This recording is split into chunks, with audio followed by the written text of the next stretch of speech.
నమో బుద్ధాయ. జై భీమ్, జై భారత్, జై సంవిధాన్. తథాగత భగవాన్ బుద్ధునికి, పరమ పూజ్యులు బోధిసత్వ డాక్టర్ బాబాసాహెబ్ అంబేద్కర్కు ప్రణామములు తెలియజేస్తున్నాం. బహుజన యుద్ధవేర్ యూట్యూబ్ ఛానల్కు స్వాగతం పలుకుతున్నాం. ఈరోజు ముఖ్యంగా మన సమాజంలోని సంఖ్యలో తక్కువగా ఉన్నప్పటికీ చాలా ప్రభావితమైన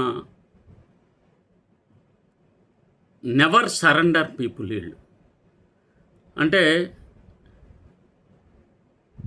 బ్రాహ్మణీయ వ్యవస్థకు తమను తాము లోబడకుండా వీళ్ళతో కలిసి జీవించటం కష్టమని ఈ సిస్టంతో కొండలు కోనల్లోకి వెళ్ళిన వారి సమస్యను ప్రస్తావించాలని నేను భావిస్తున్నా. ఆదివాసుల రాజ్యాంగ హక్కులను పునరుద్ధరించాలి. జీవో నెంబర్ 3 రద్దు తర్వాత జరిగిన అన్యాయానికి శాశ్వత పరిష్కారం ఏమిటి? భారత రాజ్యాంగం ఆదివాసులను షెడ్యూల్ ట్రైబ్స్ కేవలం ఒక రిజర్వేషన్ వర్గంగా మాత్రమే గుర్తించకూడదు.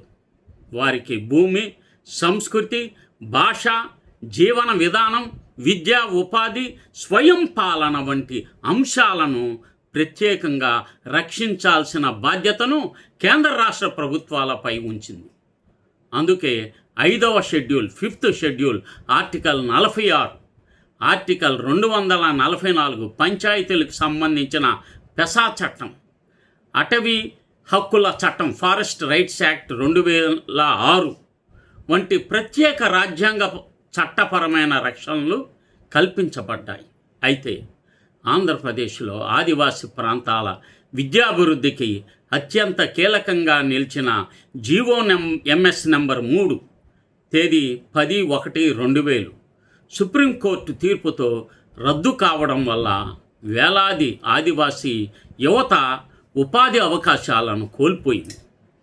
ఈ పరిణామం కేవలం జీవో రద్దు మాత్రమే కాదు, ఆదివాసీ ప్రాంతాల విద్యా వ్యవస్థ, స్థానిక ఉపాధి, సామాజిక భద్రతపై కూడా దీర్ఘకాలిక ప్రభావాన్ని చూపింది.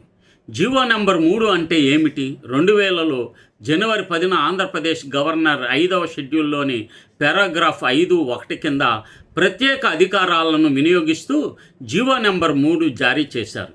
ఈ జీవో ప్రకారం షెడ్యూల్ ఏరియాల్లోని ప్రభుత్వ పాఠశాలల టీచర్ పోస్టులన్నీ 100కు 100% స్థానిక షెడ్యూల్ ట్రైబ్స్ ఆదివాసులకే కేటాయించాలి. అందులో 33% మహిళలకు రిజర్వేషన్ కల్పించారు. 1986లో జారీ చేసిన జీవో 275 స్థానంలో ఈ జీవో అమల్లోకి వచ్చింది. ఈ నిర్ణయం కనుక ఉద్దేశం ఆదివాసీ ప్రాంతాల్లో దీర్ఘకాలంగా ఉన్న సమస్యను పరిష్కరించడం, స్థానికేతర ఉపాధ్యాయులు విధులకు అవ్వకపోవడం, ఆదివాసీ భాషలు తెలియకపోవడం, పర్వత ప్రాంతాల్లో సేవలు అందించడానికి ఆసక్తి చూపకపోవడం, విద్యార్థుల చదువులపై తీవ్ర ప్రభావం చూపడం వంటి సమస్యలను అధిగమించేందుకు ఈ జీవో నెంబర్ 3ను తీసుకువచ్చారు. స్థానిక ఆదివాసీ యువత ఉపాధ్యాయులుగా నియమితులైతే విద్యార్థులతో భాషాపరమైన అనుబంధం పెరుగుతుందని, పాఠశాలల్లో హాజరు మెరుగుపడుతుందని ప్రభుత్వం భావించింది. సుప్రీంకోర్టు తీర్పు Chebroli Leela Prasadarao versus state of Andhra Pradesh 22 April 2020లో ఈ కేసు 5 న్యాయమూర్తుల ధర్మాసనం జీవో నెంబర్ 3ను రాజ్యాంగ విరుద్ధమని ప్రకటించింది. కోర్టు ప్రధానంగా ఈ కారణాలు పేర్కొంది. 100% రిజర్వేషను రాజ్యాంగంలోని సమానత్వ సూత్రాలకు విరుద్ధమని, ఇందిరా సహానే 1992 తీర్పులో పేర్కొన్న 50% పరిమితిని ఇది అతిక్రమించిందని, ఆర్టికల్ 14 మరియు 16 కింద ఇతర వర్గాలకు అవకాశాలు పూర్తిగా నిరాకరించబడుతున్నాయని, గవర్నరు 5వ షెడ్యూల్ కింద ఉన్న అధికారాలను అపరిమితమైనవని, ఆర్టికల్ 371D ప్రకారం ఏర్పాడైన స్థానిక కేడర్ వ్యవస్థలో కూడా ఈ జీవోకు విరుద్ధత ఉందని, అయితే 1986 నుంచి ఇప్పటి వరకు నియమించబడిన ఉపాధ్యాయుల నియామకాలు కోర్టు రద్దు చేయలేదు. జీవో రద్దు వల్ల ఆదివాసులకు జరిగిన నష్టం, జీవో రద్దు తర్వాత ఆదివాసీ ప్రాంతాల్లో స్థానిక యువతకు లభించిన ఉపాధి అవకాశాలు పూర్తిగా గణనీయంగా తగ్గిపోయాయి. గతంలో వేలాది ఉపాధ్యాయ పోస్టులు స్థానిక ఆదివాసులకు లభించగా ప్రస్తుతం సాధారణ రిజర్వేషన్ విధానం వల్ల మాత్రమే అమలవుతుంది. దీని ఫలితంగా స్థానిక ఆదివాసీ యువత ఉద్యోగ అవకాశాలను కోల్పోయింది. ఆదివాసీ భాషల్లో బోధించే ఉపాధ్యాయుల సంఖ్య తగ్గింది. పాఠశాలలో మళ్ళా ఉపాధ్యాయుల గైర్హాజరు సమస్య పెరిగింది.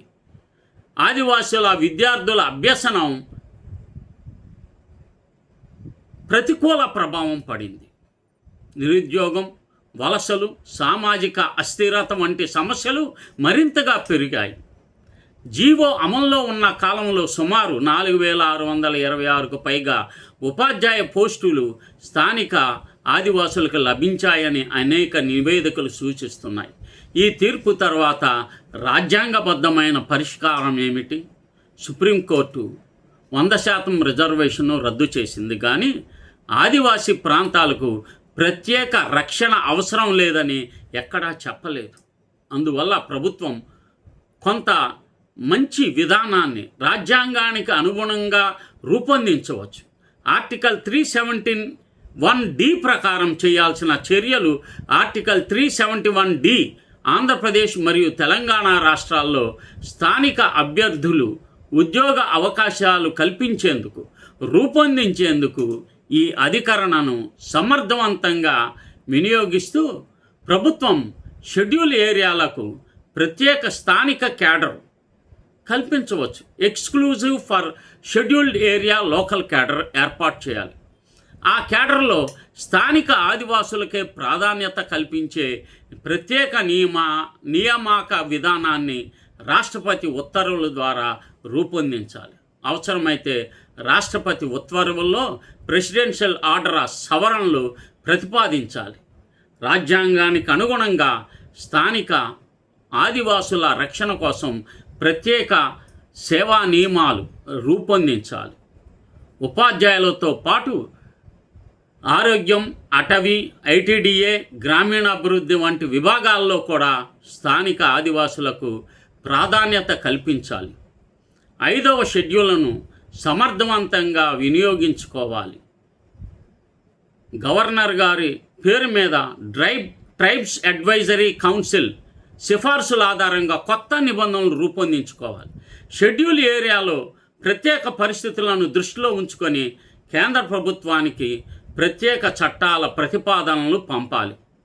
కేంద్ర ప్రభుత్వం చేయాల్సిన అవసరమైన పార్లమెంట్ ప్రత్యేక చట్టం తీసుకువచ్చి ఆదివాసీ ప్రాంతాల్లో స్థానిక ఆదివాసులకు ప్రత్యేక నియామక విధానం ఏర్పాటు చేయాలి. రాజ్యాంగానికి అనుగుణంగా సమతుల్య రిజర్వేషన్ను విధానాన్ని రూపొందించవచ్చు. విద్య, ఆరోగ్యం, అటవీ వంటి సేవల్లో స్థానిక భాష తెలిసిన ఆదివాసులకు ప్రాధాన్యత కల్పించవచ్చు. నిజమైన రాజ్యాంగ న్యాయం ఎలా సాధ్యం? ఆదివాసులకు న్యాయం అంటే కేవలం రిజర్వేషన్ ఇవ్వడం కాదు. వారి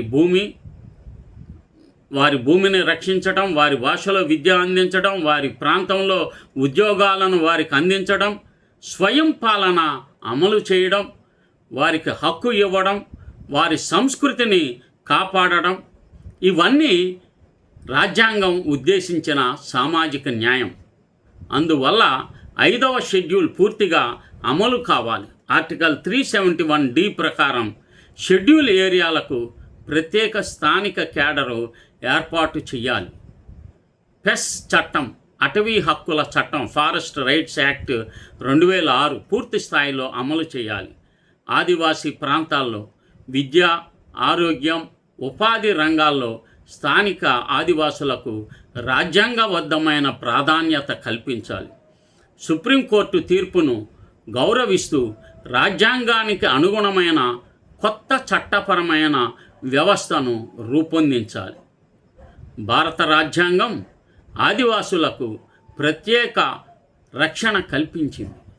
ఆ రక్షణ ఉద్దేశం వారిని ఇతరులతో పోటీ పడేటట్లు తీసుకురావడం మాత్రమే కాదు, వారి చారిత్రాత్మకమైన వెనుకబాటుతనాన్ని తొలగించి వారి భాష, సంస్కృతి, జీవన విధానం, ఉపాధి హక్కులను కాపాడడం కూడా. కాబట్టి జీవో నెంబర్ 3 రద్దుతో ఏర్పడిన శూన్యాన్ని అలాగే వదిలివేయకుండా ఆర్టికల్ 371D 5వ షెడ్యూల్, ఆర్టికల్ 46, ఆర్టికల్ 244 పెసా చట్టం, అటవీ హక్కుల చట్టం, రాజ్యాంగ చట్టపరమైన సాధనాలను ఉపయోగించుకొని స్థానిక ఆదివాసులకు ప్రత్యేక స్థానిక క్యాడర్, న్యాయబద్ధమైన నియామక విధానం, నాణ్యమైన విద్యా వ్యవస్థను కల్పించడం ప్రభుత్వాల రాజ్యాంగబద్ధమైన బాధ్యత. అది జరిగితేనే ఆదివాసీ సమాజానికి నిజమైన రాజ్యాంగ రక్షణ, సామాజిక న్యాయం, స్థిరమైన అభివృద్ధి సాధ్యమవుతుంది. ఇంత విషమ పరిస్థితిని ప్రస్తుతం 2 రాష్ట్రాల్లో ఆదివాసులు ఎదుర్కొన్నప్పుడు వారు ఇంతవరకు కార్యాచరణ ప్రణాళిక చేయలేదు, ఉద్యమాలు చేయడం లేదు. ఎక్కడ కూడా ప్రజాప్రతినిధులు, ఎస్టీ ప్రజాప్రతినిధులను కలిసి ఈ రాజ్యాంగ సవరణ చేయించమని చెప్పి డిమాండ్ చేయొచ్చు. రాజ్యాంగ సవరణ తీసుకురావడానికి ప్రయత్నం చేయొచ్చు. దళిత క్రైస్తవుల ఉద్యమంతో కలిసి ఈ యొక్క జీవో నెంబర్ 3ను రద్దును ఉపసంహరించాలని చెప్పి ఒక రాజ్యాంగ సవరణ తీసుకురావచ్చు. వీటినన్నిటినీ ఎస్సీ ఎస్టీలు ఉమ్మడిగా ఈ యొక్క పోరాటాలన్నీ చేయటం ద్వారా ఈ పోయిన హక్కులను సాధించటానికి ఉమ్మడిగా పనిచేయాలని చెప్పి నేను విజ్ఞప్తి చేస్తున్నాను. నమో బుద్ధాయ. జై భీమ్.